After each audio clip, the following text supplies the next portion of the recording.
Every reform begins as a promise.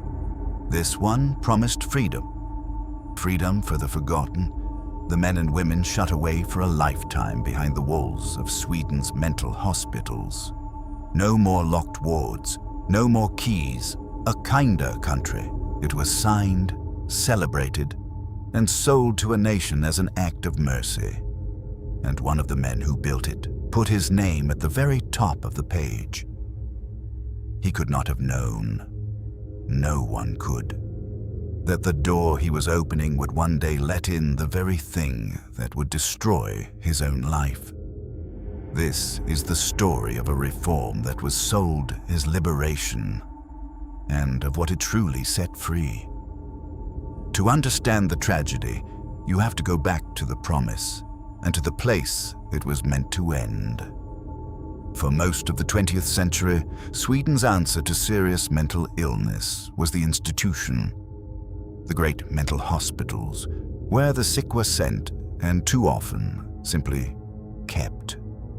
A bed, a locked ward, a life measured out behind walls. For many, it was where you went in and never came out. By the 1980s, the nation's conscience had turned. Report after report told the same story. Patients left to rot in these places. Human beings stored like furniture, and a powerful idea took hold. That this was not care, that the mentally ill did not belong behind locks and keys, that true care meant freedom. In 1989, the government appointed an inquiry to rebuild the system from the ground up. Its mission, to give the long-term mentally ill a life out in the community. Dignity, independence, a door that opened from the inside. At its head sat a social democratic politician. His name was Bo Holmberg. For 3 years, his commission worked, and what it delivered became one of the largest reforms in the history of Swedish psychiatry. Because here is what the old story leaves out. Sweden had already been closing its asylums for decades, sending the sick back out into the world faster than anyone was catching them. That was the wound this reform promised to heal. Responsibility for the mentally ill would pass to the municipalities, to the towns and streets where they actually lived. This time, the promise went, no one would be abandoned. They would be cared for, in freedom at home. It was called liberation, and on paper, it was beautiful. On the 1st of January, 1995, Sweden opened the doors, and a nation congratulated itself on its own kindness. But a promise is only as good as what stands behind it, and behind this one, there was not enough. The beds kept vanishing, as they had for years. And still, nothing rose to take their place. The reform had promised that the municipalities would carry the weight, but the towns were handed the sick, and never handed the money, the beds, or the trained hands to hold them. Responsibility moved. Care did not follow. The patients came home as promised, but home, for many, meant an apartment with no one watching, a prescription no one checked, an appointment no one kept. The most seriously ill, the ones who could not care for themselves, the ones who stopped taking their medication, the ones who heard voices, they were free at last. Free and alone and unseen. And here is the quiet truth at the heart of it all. The reform was sold as liberation. It functioned as abandonment, and you could see it if you looked. In the cities, Stockholm, Gothenburg, Malmö, a new underclass appeared on the streets, the homeless, mentally ill. In Stockholm alone, by 1993, more than 500 people with serious mental illness were living with no home at all. Some had been handed apartments, but a person who has never held a key, never paid a rent, never kept a home, does not become well because you give them a door. Many drifted, many were evicted, and many died. One study followed 1,000 patients discharged from Stockholm's hospitals, and within a few years, 15% of them were dead, a third of those by their own hand. The warnings came almost at once. Doctors, nurses, desperate families. They said the same thing over and over. Some of these people are not safe on their own. Some of them are dangerous, and there is no longer anyone left to catch them when they fall. Sweden had built a system with a hole in the middle, and through that hole, human beings began to slip out of sight. And the warnings were not theoretical. They had names, they had faces.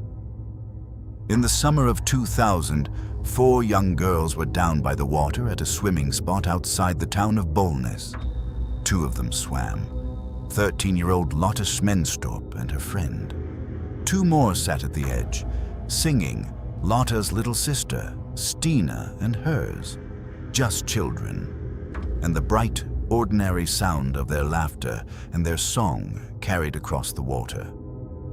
A 21-year-old man cycled past, a man locked inside a psychosis no one had treated, whose own mother had begged the system for help over and over and been turned away every single time. And something in that happy sound of children enraged him beyond all reason. He decided they had no right to be alive. He cycled to his grandmother's house. He took a knife from her kitchen, and he cycled back. He went straight for Stina, the little sister, before she could even see him coming, and struck her in the face again and again. And her big sister saw it, 13 years old, and without a heartbeat of hesitation, without a trace of fear, Lotta threw herself at the man to save her sister. She succeeded. He let Stina go, but the price was Lotta herself. He turned on her and drowned her in the river. Stina survived, scarred and disfigured for the rest of her life. She survived because her 13-year-old sister ran straight at the knife and paid for it with her own life. 2 little girls, one summer's day at the water, and a man the state had left free to find them. He was not sent to prison. He was sent, at last, to the psychiatric care his mother had spent years pleading for. It came far too late for everyone. And years later, in 2010, that young man was gone too. Locked away inside a psychiatric clinic, still in the grip of a full-blown psychosis, he took his own life, the last victim of the same abandonment. A man who might have been reached, might have been treated, might have been stopped years before, when it could still have saved a family. Instead, he was left free just long enough to destroy one. And the help that might have saved him too came only when it was far too late. But Lotta's father, Åke Smenstorp, did not go quiet. He turned his grief into a fight. In the years that followed, he made noise, a great deal of it, refusing to let his daughter become a quiet statistic the state could file away and forget. Over and over, he forced the question back into the open, that a country had to stop setting its most dangerous free, that it had to catch them before the funerals, not after.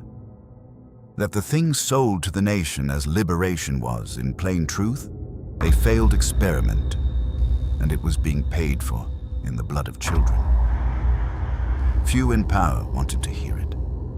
The wards stayed empty, because this was still only the year 2000, and for 3 more years, the country could still look away, could still tell itself a grieving father was wrong.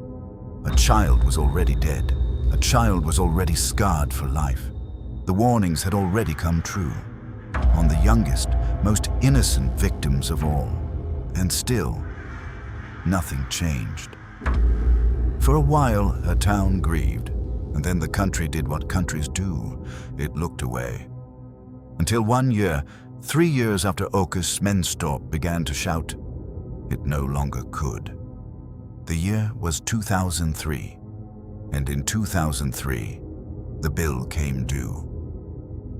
His name was Mijailo Mijailovic, and he had been known to Swedish psychiatry for years, since 1997, when, at 18, he attacked his own father with a knife.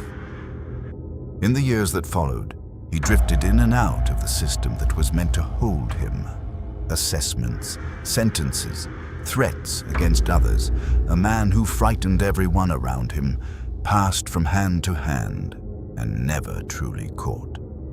And in September 2003, just 5 days after being released from a psychiatric ward, he was walking the streets of Stockholm, free, alone, unseen, exactly as the reform had promised.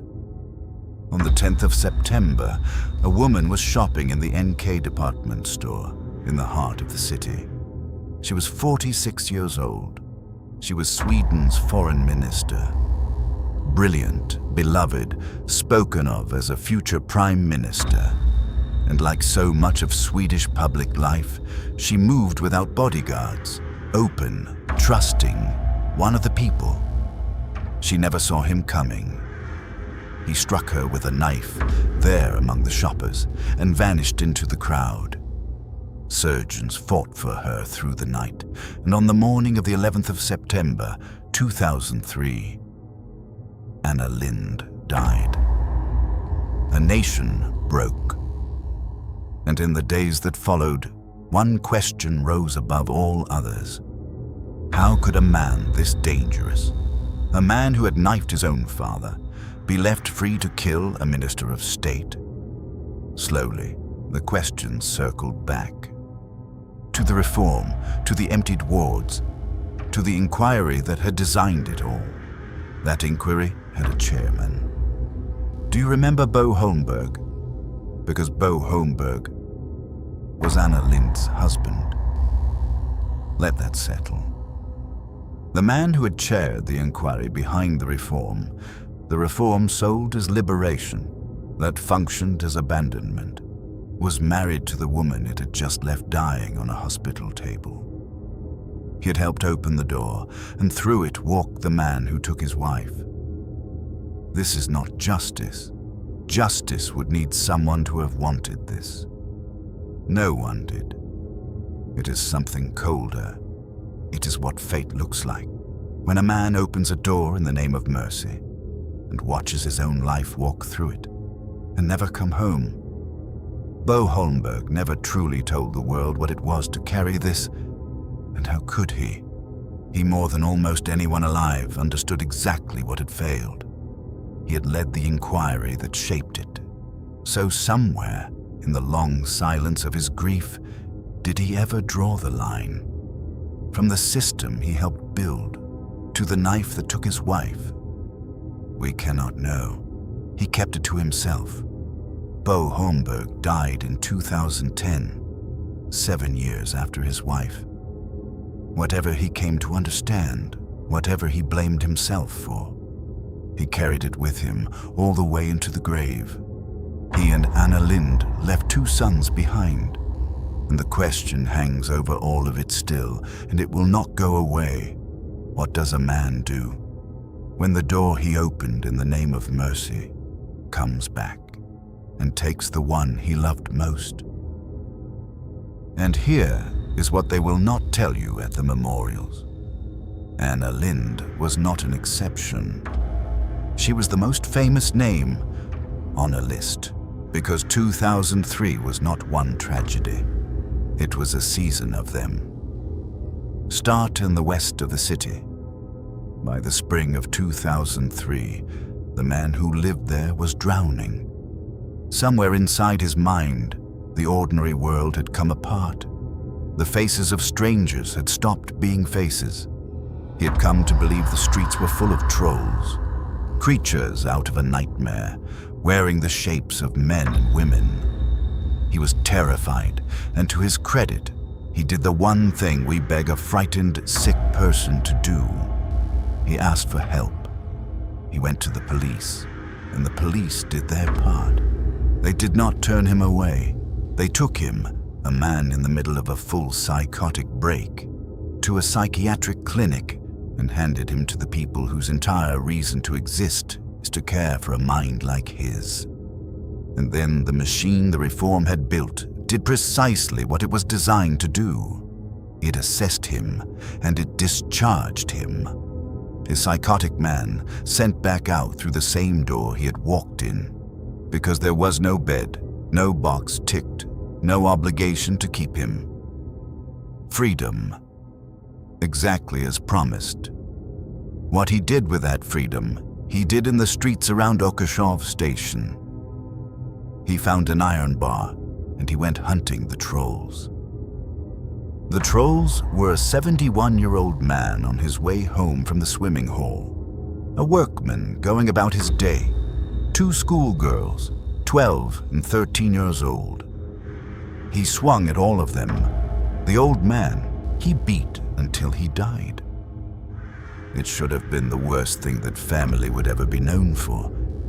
It wasn't, because the man with the iron bar had a brother. And while almost no one remembers his name, everyone in this country knows his brothers.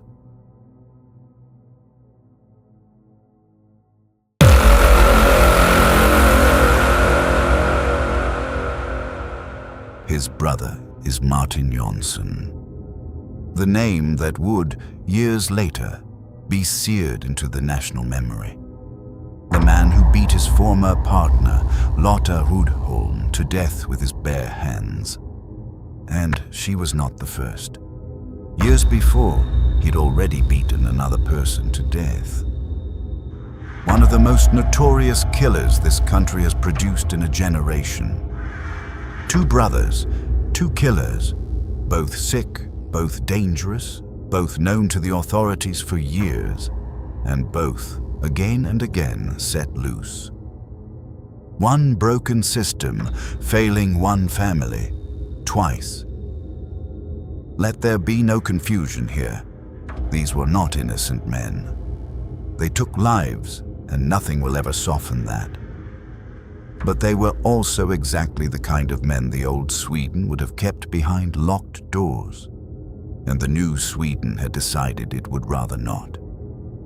And when a country stops holding the most dangerous among us, the bill never lands on the dangerous. It lands on a pensioner at a swimming hall, on a woman in her own home, on whoever happens to be standing closest when the failure finally comes due. And he was not alone. At the end of that same month in Gamla Stan, a man named Peter Skog drove a car at full speed into the crowds on Västerlånggatan.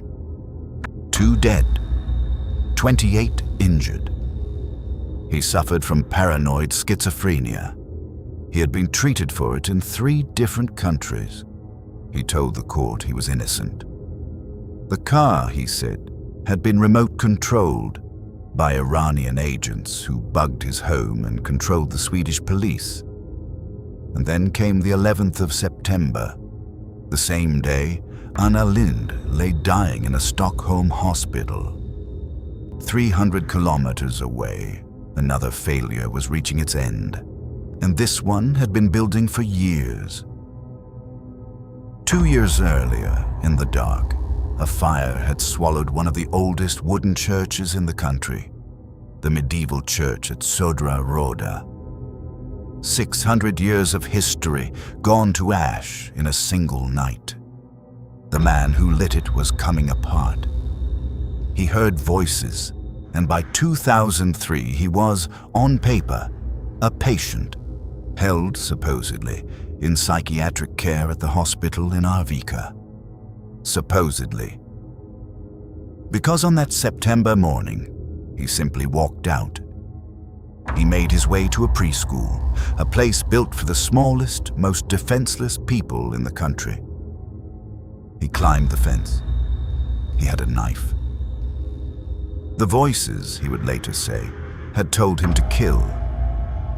And there, in a playground, he took the life of a 5-year-old girl.